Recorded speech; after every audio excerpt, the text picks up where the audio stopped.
Proud naman sa kanyang anak ang tatay ni double gold Olympic medalist na si Carlos Yulo matapos itong umukit ng back-to-back Olympic history para sa Pilipinas sa larangan ng gymnastics. Ang panayam sa ama ni Yulo tutukan sa exclusive report ni Nicole Lopez Puwayan.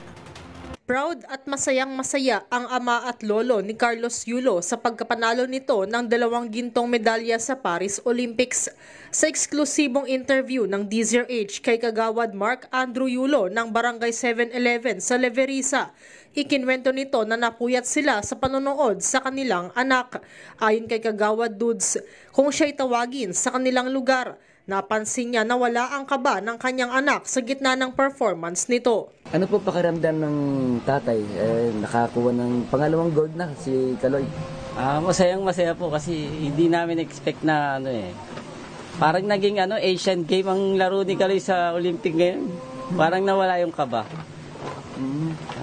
Masaya po. Galing. Napuyat kayo kagabi? Opo, puyat. Ilang araw kami puyat. Kasi kada laban naman yan, talagang pinagpupuyatan at pinagdarasal. Para lang magabayan si Kaloy. Nakausap din ng DZRH si Mang Rodrigo, ang lolo ni Kaloy, na nagkwentong kasama niya ang 7 taong gulang na Kaloy nang madiskubre ang talento nito. Ayon kay Mang Rodrigo, nagsigawan sila pati ng kanilang mga kapitbahay nang malamang nakakuha pa ulit ng isa pang gold medal si Kaloy sa nagpapatuloy na Olympics. Hinihintay na nila ngayon ang pag-uwi ni Kaloy matapos ang laban nito sa Paris Olympics sa France. Ito si Nicole Lopez Puyawan para sa MBC TV Network News. Una sa Pilipinas, una sa Pilipino.